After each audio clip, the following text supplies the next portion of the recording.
नमस्कार मित्रांनो, स्वागत आहे तुमचं आताच्या ब्रेकिंग न्यूजमध्ये. मित्रांनो, पश्चिम आशियातील संकटाची परिस्थिती पाहता पेट्रोलियम उत्पादनांचा जपून वापर करावा असं आवाहन पंतप्रधान नरेंद्र मोदी यांनी रविवारी केलं.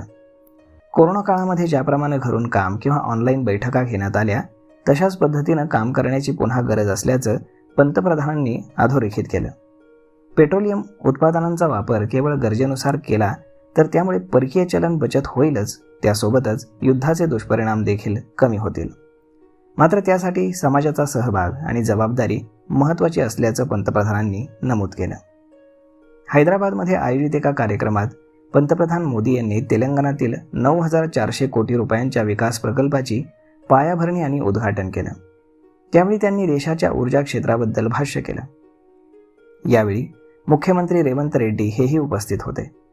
पश्चिम आशियामध्ये दीर्घकाळ सुरू असलेल्या सत्ता संघर्षामुळे जागतिक पुरवठा साखळीमध्ये व्यत्यय आल्यानं तेल दरांवरती त्याचा फटका बसून परकीय चलन साठ्यावरती त्याचा परिणाम झाल्याचं पंतप्रधानांनी नमूद केलं.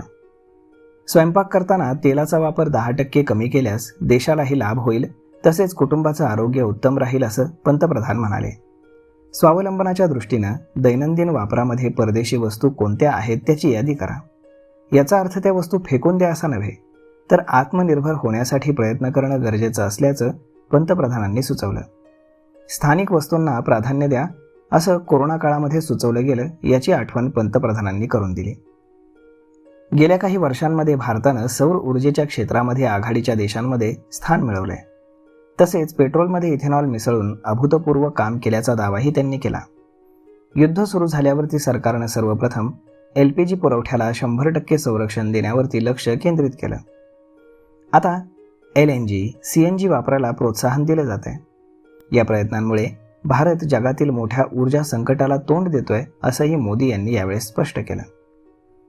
तर मग मित्रांनो, अशा पद्धतीनं आता इथून पुढे काही महिने तरी, जोपर्यंत युद्ध थांबत नाही तोपर्यंत तरी काटकसरीची सवय ठेवायला हवी आणि पेट्रोलियम उत्पादनांचा म्हणजेच ज्या गोष्टी आपल्याकडे पिकत नाहीत, आपण बाहेरनं इम्पोर्ट करतो, परदेशातनं आणतो, तर त्या गोष्टींवरती थोडंसं जपून खर्च करावा असं पंतप्रधानांचं मत आहे. तर मग मित्रांनो, हा व्हिडिओ, ही माहिती तुम्हाला कशी वाटली हे तुम्ही आम्हाला कमेंट करून नक्कीच सांगा. आणि जर हा व्हिडिओ तुम्हाला आवडला असेल तर आपल्या जवळच्या मित्रमंडळींसोबत देखील हा व्हिडिओ तुम्ही शेअर करायला विसरू नका. धन्यवाद.